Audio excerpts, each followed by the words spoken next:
This video is sponsored by Dubby Jitterless Energy Blend. Click on the link in the description and use the code PACKERMAN to save 10% on any order.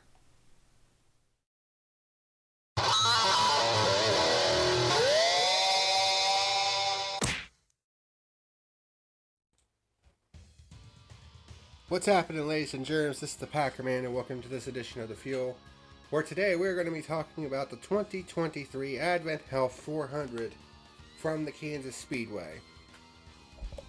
And let me tell you something. This was a race that NASCAR desperately needed. They really did. And there have been some people online that are saying, was this the greatest NASCAR race of all time? Fuck no, it wasn't. I mean, did this race set some records as far as the Kansas Speedway is concerned? Yes. But, come on. This was nowhere near the greatest NASCAR race of all time, so stop treating it as such. Okay?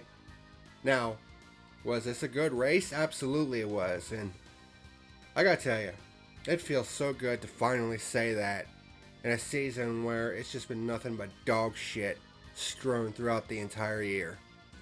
So to finally be able to do a review where the race was actually good and legitimately good,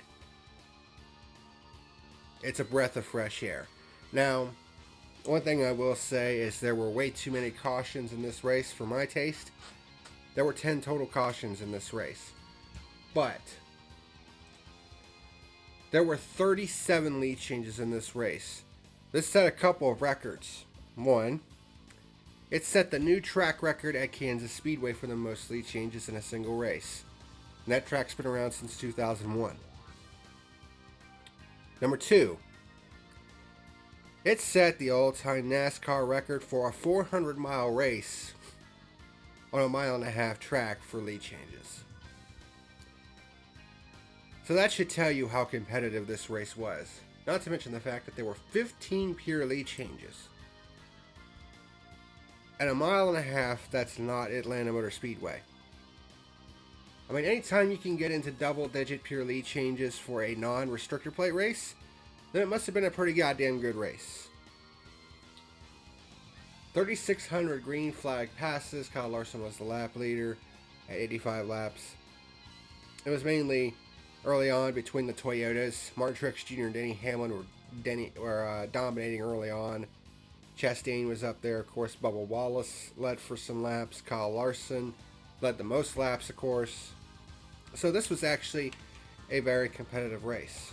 And eventually it came down to a long green flag run to end the race, which was another breath of fresh air. Because typically we get saddled with, a fucking late caution, and then we go to overtime, which is something that's been happening way too fucking often this year.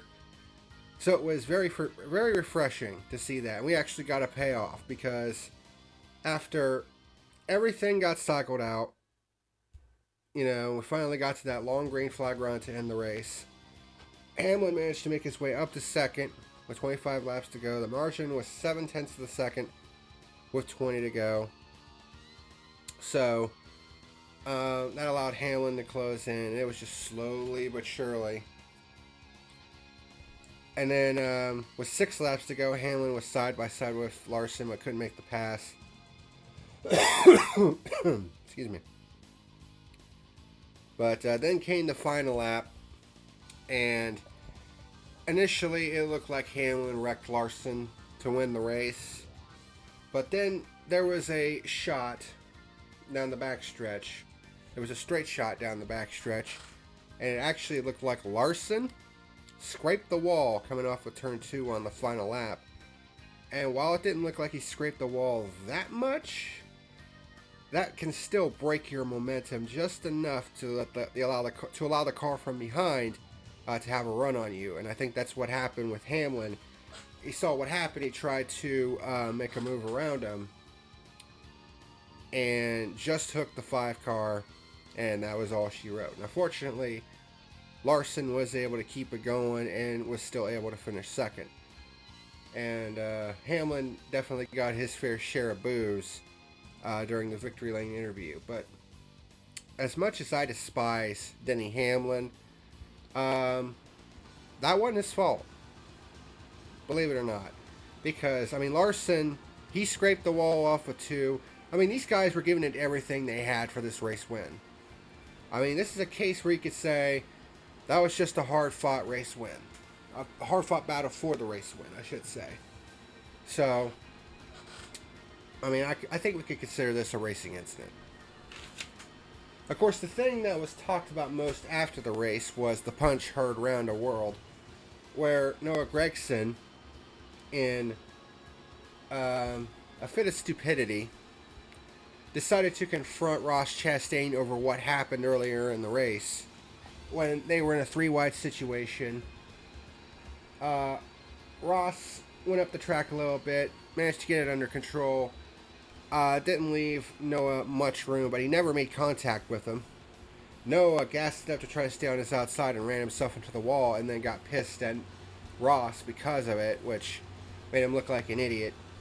And then he looked like an even bigger idiot when he tried to grab Ross Chastain by the fire suit, and was pushing him backwards. And Ross told him on multiple occasions, and there's even footage of it, where Ross says, "You need to stop," telling him to stop, but Noah, being the idiot that he is, decides to keep pressing the issue, and Chastain just BAM! Clocks him right in the jaw with one hell of a punch. And I could tell from Ross's body language that he has scrapped before. Of course, when you have a haircut like Noah Gragson does, a stupid ass looking haircut like he does now, you're just asking to get your ass kicked. I mean, that's what fucking pisses me off about Noah. Noah had one of the best fucking looks in the garage. He had the mullet, the wraparound sunglasses, fire suit open. I mean, he had the Tim Richmond swashbuckling look down to a T, and I thought that look suited him perfectly. So then when he came out with this fucking stupid ass bowl haircut that makes him look like a total fucking moron, I mean, with that kind of look, I mean, you can't take him seriously anymore. I mean, with that haircut, you're just asking to get your ass kicked. And there have been some people, including Eric Estep, who said that Ross's punch was a sucker punch. No, it wasn't.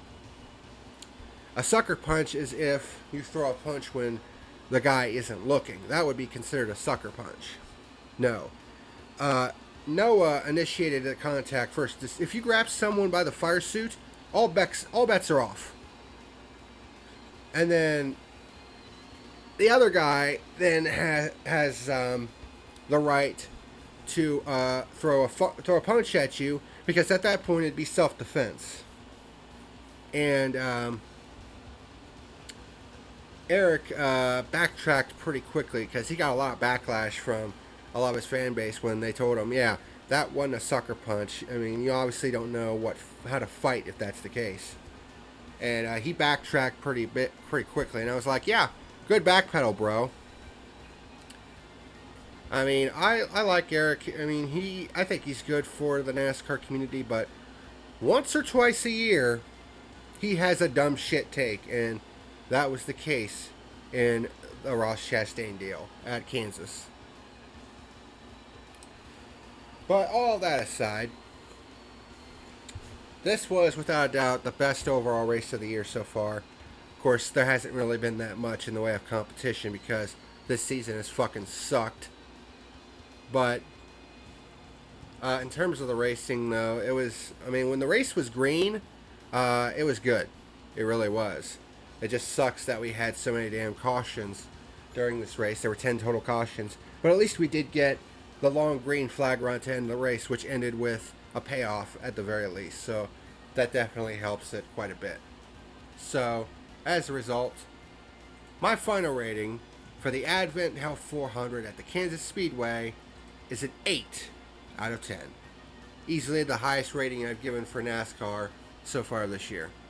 Hopefully I'll be able to give more of these high scores out because I want to see more racing like that. If we saw more racing like that, then I'd be happy. And that's what I got to say about that. But Yeah, you've been noticing that I've been uploading each of these past couple reviews one at a time. I'm going to do basically for the next 7 days. Like, it'll be all NASCAR reviews. Like this review is taking place on Wednesday, and then I have the Darlington reviews. Those will be on Thursday, Friday, and Saturday. And then North Wilkesboro Truck Race will be on Sunday. And then I'll do a live stream of the All-Star Race on Monday. So it'll basically come full circle. But that's going to do it for this edition of The Fuel. Thank you very much for watching. And until next time, this is the Packer Man signing out. See you later.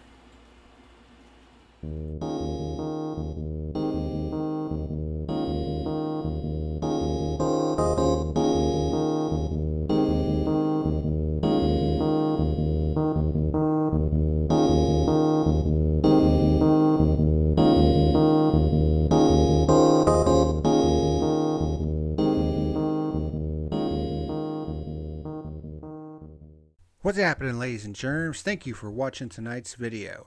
If you're interested in sponsoring the channel, there is a link to my Patreon down in the description box below. Otherwise, hit like and subscribe if you want to continue watching great content like you saw today.